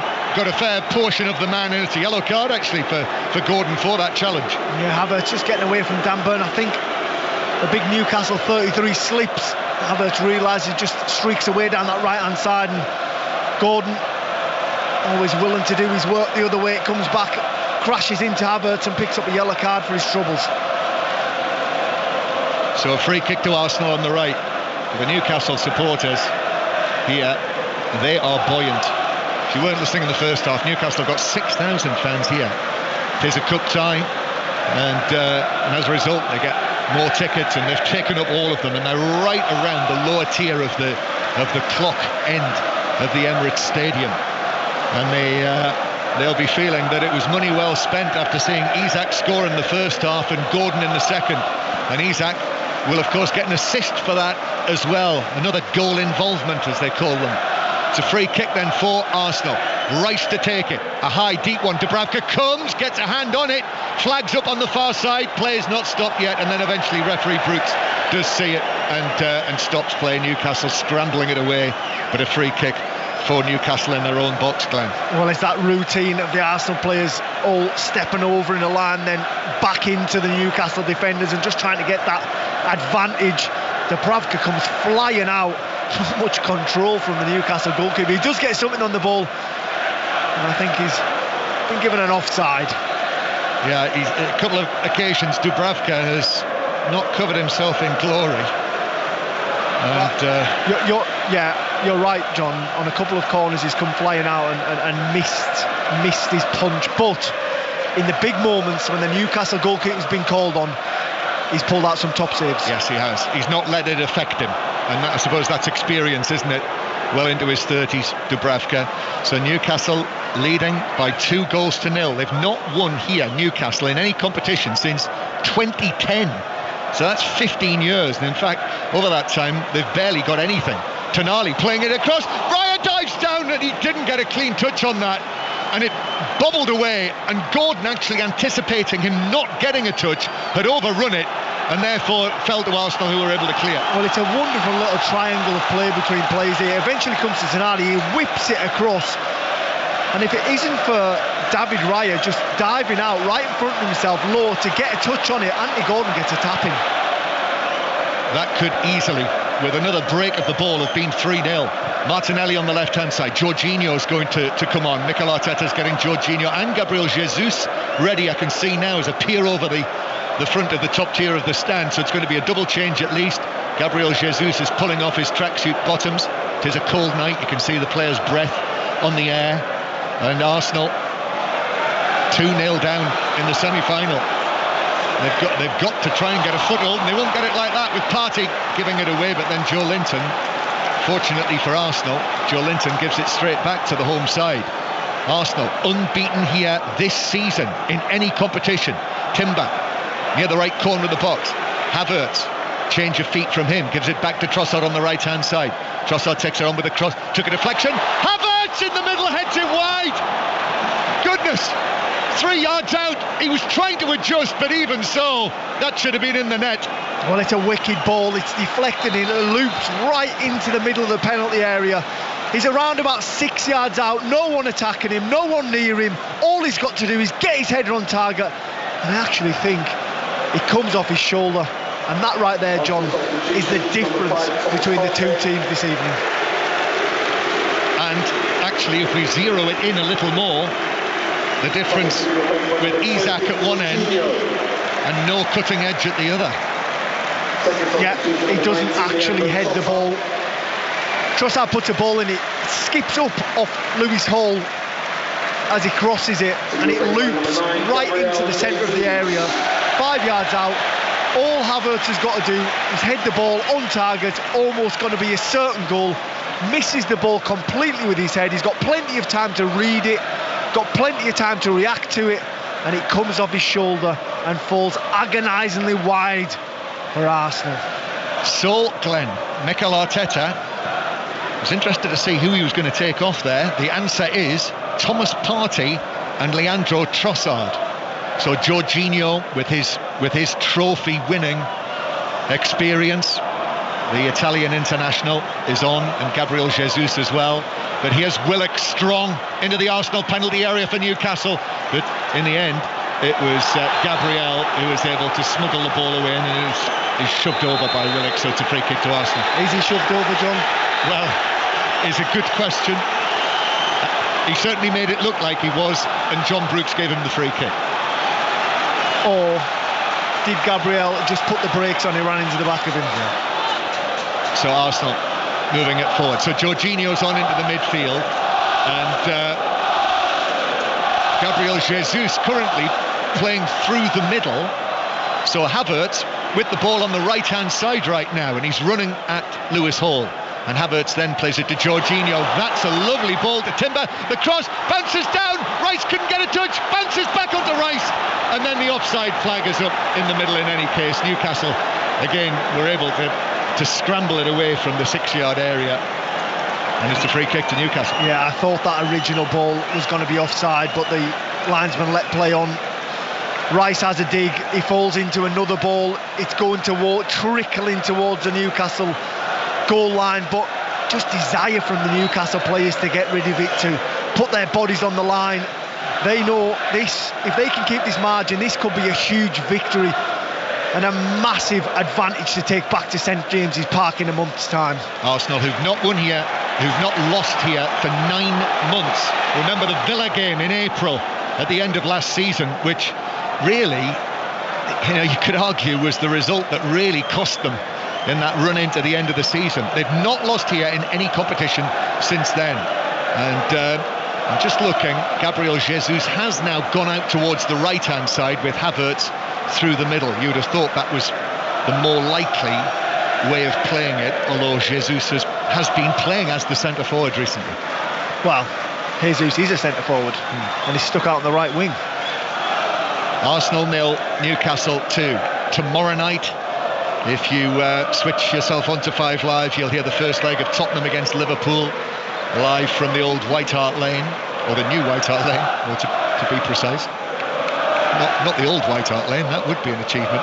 As Jorginho plays it to Gabriel, now to Martinelli on the left-hand side, runs his right foot over the ball, then back towards Gabriel again, left-footed ball into the area, little flick from Rice, then bounces off Byrne, but to safety. Bounces back to the Newcastle goalkeeper, Dubravka. Yes, Ian Dennison, Michael Brown will be in position for that. Good combo, that, John. It's always a good combination. Very diplomatic. Well, it is. As Timber has the ball at the back. Then Thursday night, the FA Cup starts. The third round of the FA Cup on a Thursday night, which I think is a conversation piece in itself, but there we are. But it's a good game. Everton against Peterborough. You heard Barry Fry on 5 Live Sport a little earlier, so 7:45 to kick-off time on Thursday. Friday night, Aston Villa against West Ham, and then more commentaries. Every time there's FA Cup football this coming weekend and into Saturday and Sunday, you'll hear it on 5 Live. Arsenal low with work to do. Rice into the box on the left-hand side, but he's closed down by Willock. But the ball ricochets off the Newcastle man, and it's another corner to Arsenal from the left. Declan Rice gets set away by Havertz, crashing down this left-hand side, gets into the area. He's only got one thought in his mind. Can he try and get it back across? A shot on target. Willock matches that forward run. Gives a corner away. Can Arsenal make this set-piece advantage count? Yeah, so much joy from set pieces. My eye is just caught by David Raya, who's actually probably 60 yards out of his goal, coming and getting a message from Mikel Arteta as Rice takes the corner to the back post, and it's headed back across and over the top. Gabriel got his head to it. He leapt so high there at the back post, but in the end the angle was too tight for him, and he just headed it over the angle of post and bar and behind. And was it? I actually thought it was Saliba. Oh, Saliba, was it? Yes, it was. At the back post, he gets high. It's a really good ball by Declan Rice. They've worked on this one. And when he gets there, it's a relatively easy header back. He just doesn't quite get above the ball. Wrong direction, and that's the second occasion that's happened for Arsenal. During Timber in the first half, let Newcastle off the hook. Saliba letting them off the hook in the second half. So Eddie Howe now, intriguingly, is making a triple substitution, which includes Isak. So Alexander Isak being substituted with still 25 minutes to play. So he's off. Jacob Murphy is off, and Joe Willock. Well, that's an interesting one. That's called protecting the asset, John. But if Isak, I mean, listen, who knows? There might be other issues involved. Gordon's going to go through the middle now, isn't he? Longstaff's on just to shore up that midfield, give it a little bit more strength. And then you've got Harvey Barnes that is going to try and wreak havoc down that left-hand side. Yeah, so Harvey Barnes coming on, and Lloyd Kelly as well as the other man who comes on. So is that? I think they've gone to five at the back. Yeah, it is. It's almost like they're inviting Arsenal onto them. They're saying, throw everything you've got at us, and then we've got Harvey Barnes and Anthony Gordon that will be willing runners forward. Jesus challenged by Botman near the edge of the area. Arsenal supporters wanted a free kick. That was not given by referee Brooks. Gordon takes it away downfield, and Jorginho puts it out. Now the Arsenal players are looking to referee Brooks. Declan Rice has a glance at him. You can hear the boos from the home supporters, but no free kick given. And it was the right decision. Jesus is unaware of Longstaff coming from behind him, makes a recovering challenge, bundles the player over as he does it, but he gets a touch on the ball. That's a very interesting set of changes from Eddie Howe there, in a position where you're 2-0 up in the first leg of a cup semi-final. And to make the changes that he has, that's definitely worth a question post-match when the interviews are taking place. Well, I mean, obviously it remains to be seen with 25 minutes left, but I think he's trying to protect this 2-0 lead and try and take this advantage back to St James's Park. If he does that, it'll be good management. If he doesn't, it'll be questioned. Yes, there will. 2-0 to Newcastle. Martinelli down the left-hand side, swings the ball into the back post, and it's turned away by Lewis Hall. Caught it on the half volley and put it out for a throw down the right-hand side. For a moment there, Dubravka was caught under it. He didn't know where he was, did he? He was scrambling across his goal line. Luckily for him, no Arsenal player arriving. So those changes as Arsenal take the throw-in on the far side, bounces down, should get it away. Joe Linton's there, even though he was on the ground, was able to find the pass over towards the far side, but Arsenal battling for it, win the ball back against Harvey Barnes, who's just come onto the field now. Here's Declan Rice.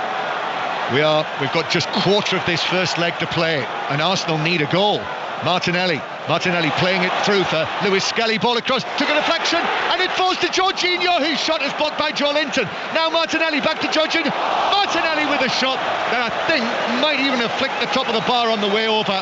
He sort of flicked it up and shot over the top of the crossbar, and it's a goal kick. Yeah, made it really difficult for himself there, Martinelli. It's laid into his path and kind of scoops it up and tries to volley it above his hip height, when he can just take it first time or even have a touch and just try and find that far corner. But Arsenal pushing, Newcastle equal to absolutely everything they throw at them.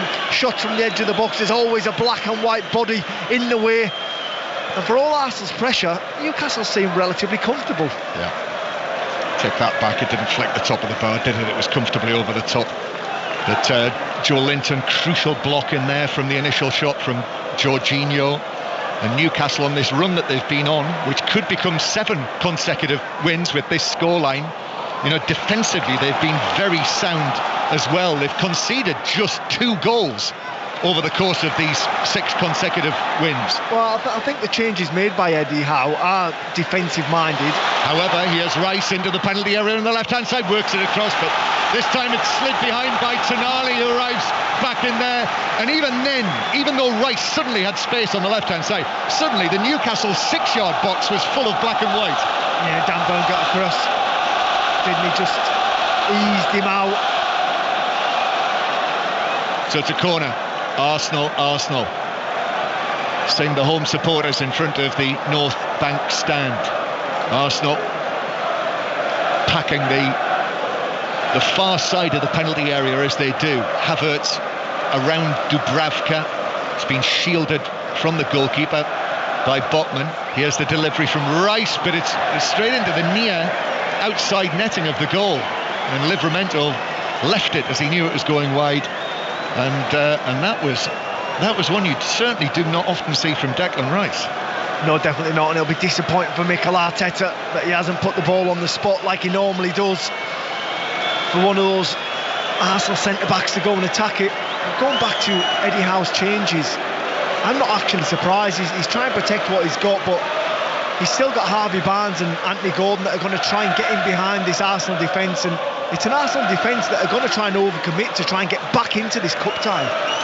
Yeah, it's. I think the change is certainly a response to the scoreline, but also perhaps to Jorginho coming on into the midfield for Arsenal, who has put in some strong performances against Eddie Howe's teams in the past.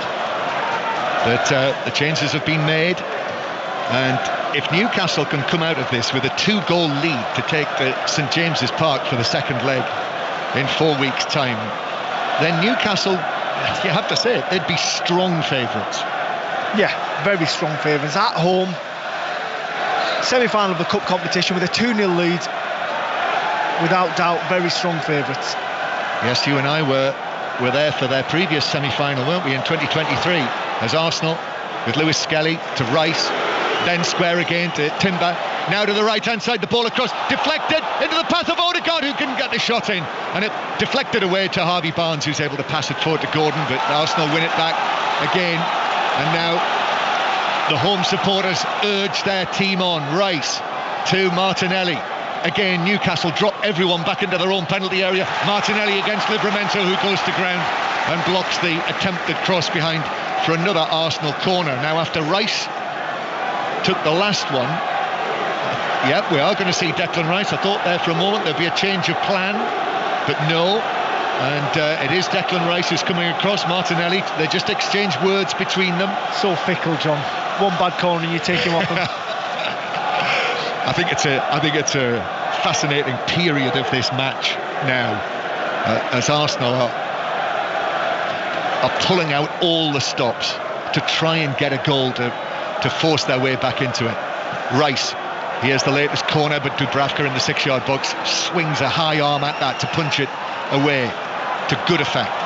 And Arsenal played all the way back to David Raya as he likes to be called. Raya, long and right-footed now to the far side where it's headed back into the box. Byrne turns and volleys it away.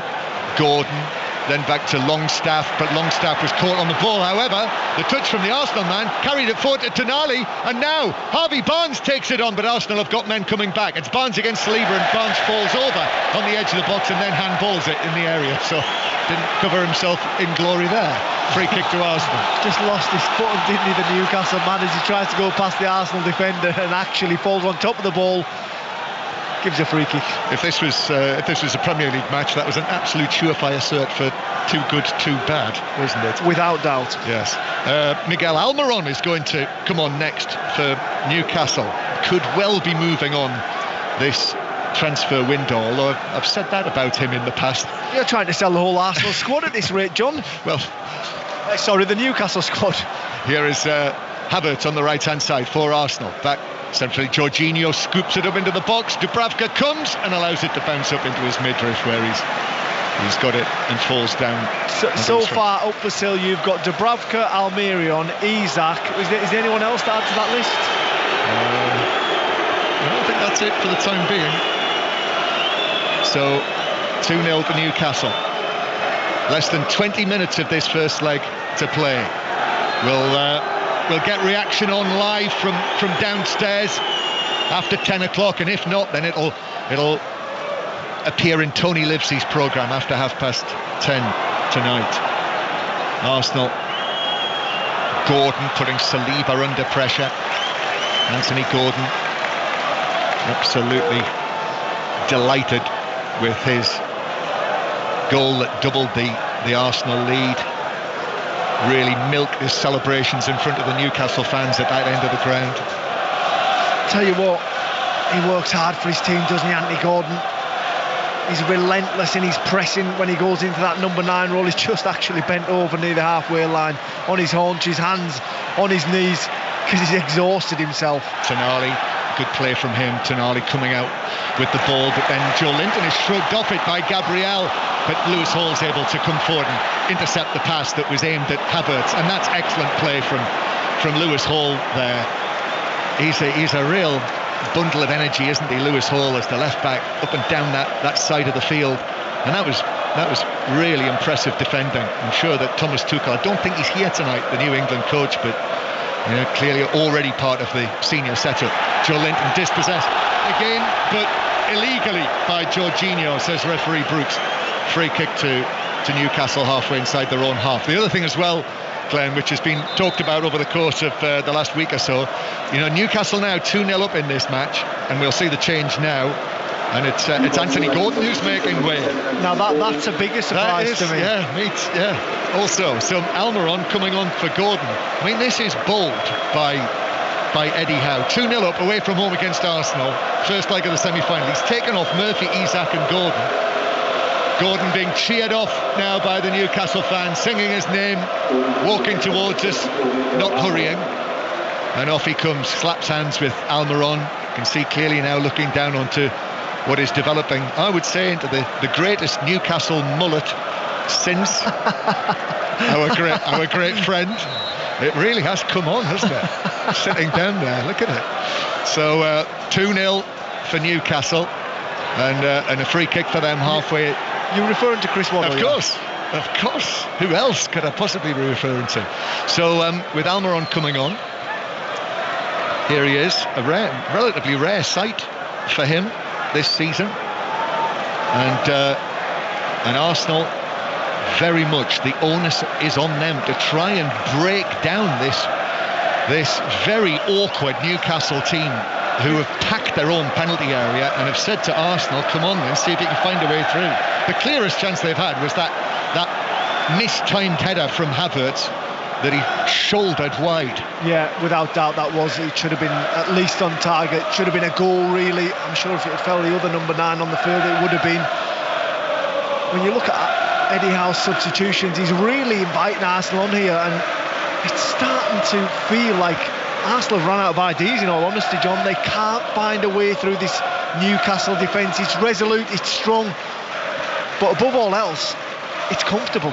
Yeah, it is. It's one of those nights which happen occasionally for Arsenal when they just don't seem to be able to find a way through the opposition. It doesn't happen often, but it does happen. This, their first home match of 2025.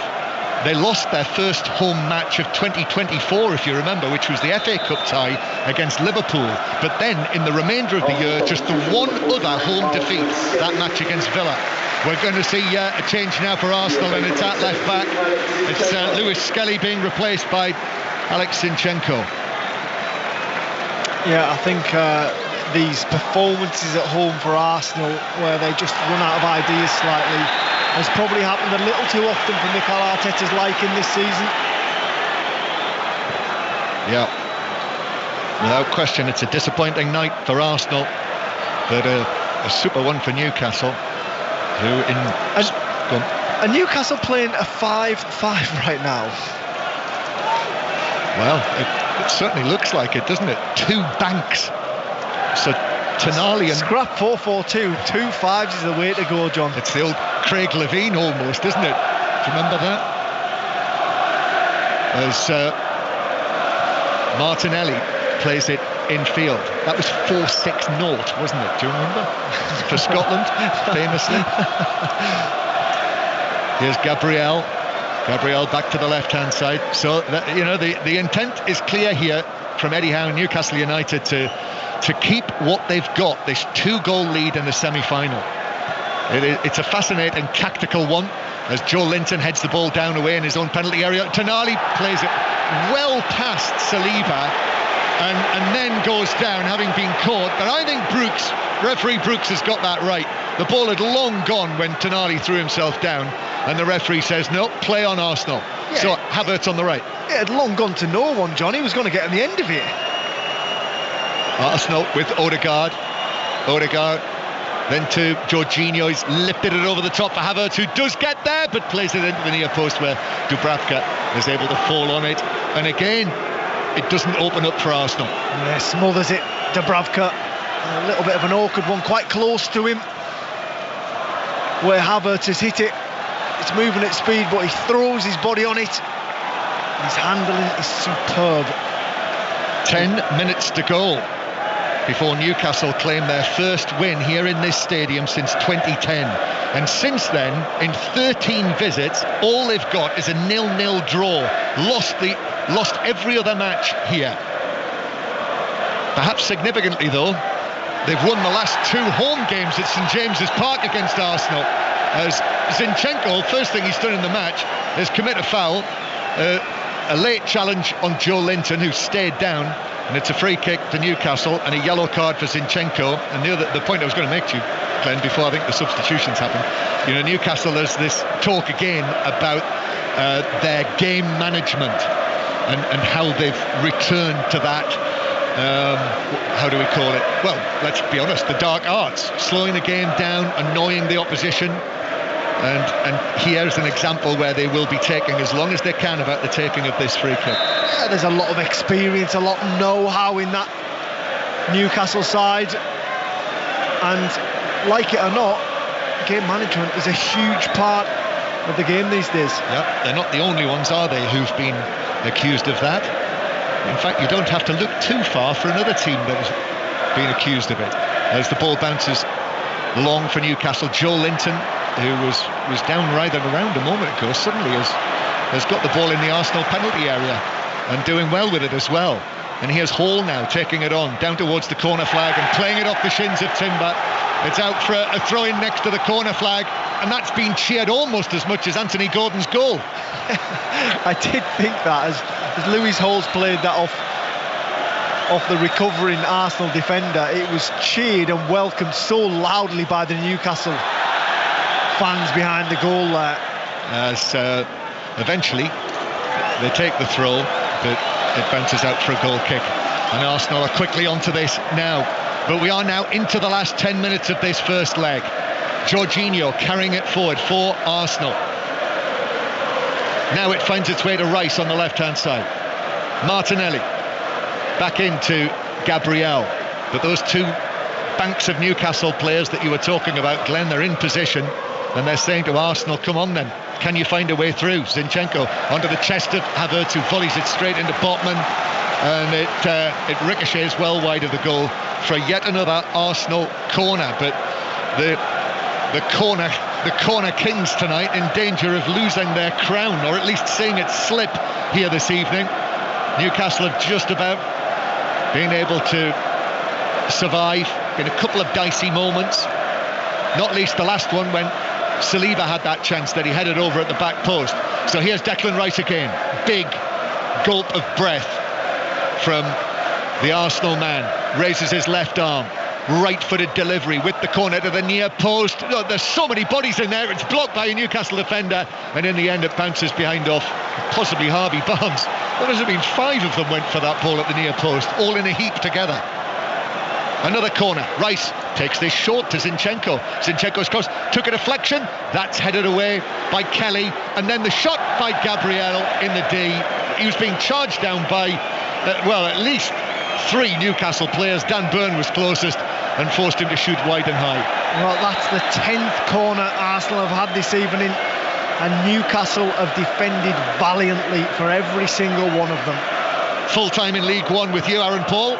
No, Huddersfield 1 and its advantage. Birmingham City at the summit of League One as Wickham huff and puff but failed to break a tough Huddersfield down. Herbie Kane's stunning first half volley, the only goal of the game. Michael Duff's side now 4 points off of Wickham and 15 unbeaten. Wickham 0, Huddersfield 1. Yeah, big win for Huddersfield, and Wickham missing the chance to go back to the top.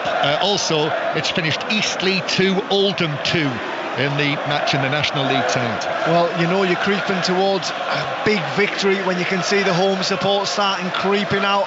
The Emirates is starting to empty as we tick into the last 7 minutes of this game, and the Newcastle fans, well, they just get louder. No one's leaving that end. They are not. Yes, lots of those rather faded red seats of the Emirates Stadium are now beginning to appear around the 3 tiers of this stadium. Martinelli playing this in, comes off the head of Botman. Joe Linton heads it away on the edge of the area. There's a shove there. In fact, Gabriel Jesus has conceded a foul. That was naive from Gabriel Jesus. Frustration, I think. Arsenal have resorted to swinging balls into the Newcastle box, where you've got Lloyd Kelly, Dan Burn and Sven Botman sat in there looking out, just eating everything up aerially, playing to Newcastle's strengths at the moment. Gabriel Jesus shoved Tonali in the back, and Tonali was not going to need a second invitation to hit the ground. Well, that's that game management you talked about there, John, isn't it? Well, he actually really shoved him, didn't he? Yeah, he did. It was a free kick. It was a poor challenge by Jesus. And now, looking to our right, this is bringing back memories of the Champions League for Newcastle United last season. That brief but memorable group that they were involved in. Newcastle supporters in their thousands inside the Emirates. They've not been able to enjoy a night like this for 15 years, winning here, seeing Newcastle United win inside this stadium. So they're twirling their scarves and singing their songs. No, and I think you've got to give credit to Eddie Howe. He's ruled this storm at Newcastle. Questions were being asked, but he's got this group playing now. He's got a really nice balance. In midfield, they're getting plaudits, the strikers getting plaudits. He's getting numbers out of the likes of Josh Murphy that he'd never probably produced in his career. Rice takes the ball on, goes down under the challenge. Referee Brooks took his time before he gave that free kick. Declan Rice was pleading for it, and eventually he did give him it. So it's over on the left-hand side, this. 2-0 to Newcastle. Isak and Gordon, the goal scorers. 2 of their most important players. Let's not beat about the bush. Took their chance as well Free kick for Arsenal. They need a goal at least to take the Tyneside. Odegaard plays this in, left-footed, bounces down and is cleared away, volleyed away by Longstaff and out of play. It bounces to Mikel Arteta. This will be a real low point of Arsenal's season so far, doing their best to stay in touch with Liverpool at the top of the Premier League. But Arsenal playing it to Martinelli. Jesus inside the box. Jesus with a cross. Double deflection. Jorginho with a shot, but it flies over by a foot. He caught it well. Dubravka leapt high, but it headed just over. Yeah, there was a wave from Dubravka as he leaves the field there and dives. Half volley from the edge of the area from Jorginho. Really well struck. Can't quite keep it on target. And I think the Newcastle goalkeeper's wave made it look better than it actually was. 3 minutes to play of the 90. Arsenal 0, Newcastle 2. So we'll bring you the live interviews if we can. If you miss them, they'll be on the Football Daily, the 5 Live Football Daily podcast in the morning. So that is on BBC Sounds, where of course you can listen to all of live BBC radio as Arsenal played out from the back. Zinchenko back to Raya. John, 22 shots Arsenal have had this evening, only 3 on target. They just don't seem to be able to find a way to win at the moment, do they? I'll tell you what I'd love to know as well, Glenn, is how many blocks Newcastle have made, because it feels that probably half of them, I would say, probably half of those attempts have been blocked by Newcastle defenders. As an estimate, a rough estimate.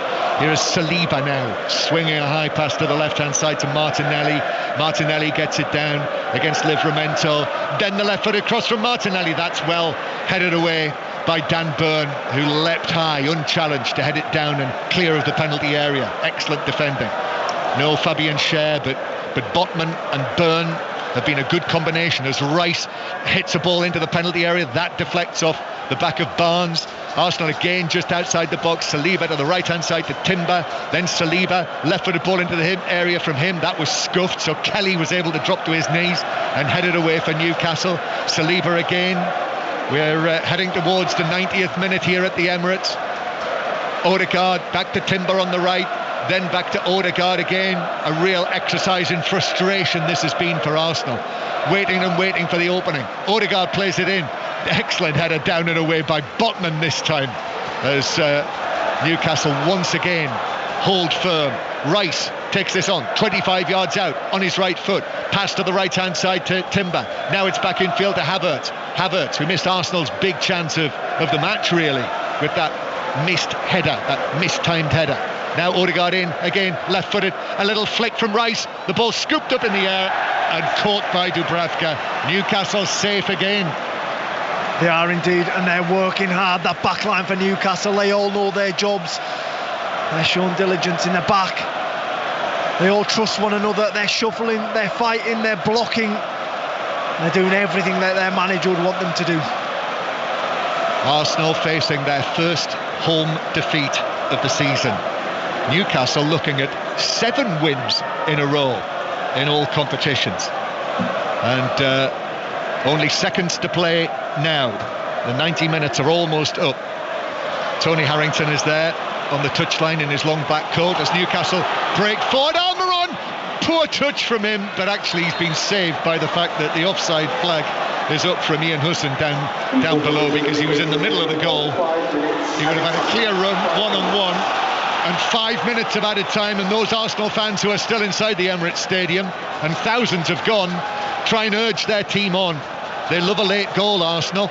Rice, his pass towards Jesus in the box, back to goal, turns, plays it forward, that's deflected. Odegaard, of course it is, and then Jorginho to Timber. Now over there on the right hand side for Arsenal, it's played back to Saliba. Saliba's high ball in across the penalty area. Livramento heads that away, comes out to Zinchenko. Zinchenko's pass to Martinelli. Martinelli up against Livramento. His ball into the penalty area. That's headed across the penalty area by Botman, but cleared away at the back post. Arsenal play it back in through Saliba, and then Harvey Barnes volleys it out, bouncing for a throw-in on the right. Newcastle been first at every single second ball this evening. 5 minutes for Arsenal to try and find a lifeline in this cup tie. Jorginho plays one in from the angle, but stretch and Saliba with a touch, and in the end it bounces out of play off a Newcastle body for a throw-in 10 yards back from the corner flag. Arsenal, urgency now, just need that goal. Rice into the penalty area. Jesus, even if it does mean that Arsenal lose tonight, it would look so much better from an Arsenal point of view if they were able to get one goal back at least. And then Saliba towards the right-hand side. Newcastle again packing their own penalty area. Everyone is back in there. Ball comes across. Joe Linton on the stretch, but he can only, with that stretch, put it behind for another Arsenal corner. So that, Glenn, is number 11, isn't it? And they just can't get out, Newcastle, can they? They look dead on their feet now. Like we say, 2 banks of 4, and they're just letting Arsenal play around that 18-yard box. 5 minutes of added time. We've already had 2 of them. 2-0 to Newcastle. The Arsenal chorus goes up again. Odegaard waiting to take this from the right-hand side. Left-footed delivery, swings in. Attempted flick on by Martinelli, but defender was there behind him. Barnes, I think it was, who cleared it. Odegaard in again into the 6-yard box. That's headed away for Newcastle by Longstaff. Comes out to Zinchenko near the left corner of the area. Zinchenko takes on, beats Lewis Hall. Still Zinchenko. He's got Gabriel behind him, uses Declan Rice. Rice now teases one in with his right foot. Livramento is there to head it down and away. More Newcastle cheers from the other end of the stadium. And then it's played away by Kelly to the halfway line. But there's no one there in black and white. Raya comes forward. We've got just over 2 minutes of time to play. 2 minutes of added time. Now it's with Timber. Then Odegaard again. Arsenal simply unable to find a way through this packed Newcastle defence. Timber round the outside, right foot across to the edge of the area. That is cleared away by Almiron, who was there sliding to get it away for Newcastle, but that only delivers it back to the home team again. Odegaard, then back to Jorginho. Jorginho shuffles past Tonali and then rolls the ball to Timber. In comes the cross to the back post. Gabriel heads it across, but underneath it is Longstaff for Newcastle. And high it goes and eventually bounces out of play, level with the edge of the penalty area. And Newcastle limping towards a 2-0 victory here. They'll be happy, but it's becoming difficult. They can't even clear the ball very far at the moment. It's been a triumph for this informed Newcastle team, this. Martinelli now down the left-hand side. In comes the cross to the back post. Havertz is after it. Half-headed away by Joe Linton. Headed further away by Tonali. Longstaff tries to get it down. Longstaff in a battle. Goes to ground. Might have been fouled. No, says the referee. And then Almiron wins a throw-in as Zinchenko comes in with a challenge. Yes, I would say, Glenn, a triumph. Full of confidence. They look dangerous right from the start of the match. Packed defence. They've got a bit of spirit and character going. 2 of their form men, Isak and Gordon, have scored the goals, and Eddie Howe as well. I think you'd have to view this as a tactical triumph for him over Mikel Arteta as well. Yeah, without doubt. And this throw-in has just let them get a little breath, because they have been under the pump for the last 10 minutes here at the Emirates. Livramento with the clearance, one of these 2 talented young Newcastle fullbacks, England internationals both. Jorginho playing it over the top. It actually hits Livramento, bounces down and is cleared away by Botman. Are you suggesting there might have been an arm? Well, I'm not suggesting there was an arm. It hit his arm, and you never know what they're going to do these days, but John Brooks wipes it away. Yeah, said no. VAR will be having a look. We haven't had the historic announcement tonight at all. There's time, John. So there's always time. Ian Dennis might get it tomorrow night. Stay tuned for that. Jorginho to the edge of the area. Livramento clears that away. Martinelli now just outside the box. Martinelli plays it in dangerously. Dubravka comes, gets a punch. The Newcastle goalkeeper out to the right-hand side. Saliba gets there first for Arsenal. He's up against Lewis Hall. In comes the cross. Speared to the near post. Timber is there. He works it to the edge of the area, but Longstaff is there. More Newcastle cheers. And then the whistle goes. That's it. Newcastle have won 2-0. Their first win against Arsenal in the Emirates for 15 years. And more importantly, they've taken a grip on this semi-final. They were the underdogs against Arsenal, but at St James's Park, they'll be the favourites, 2-0. They will indeed. A gritty performance by Newcastle.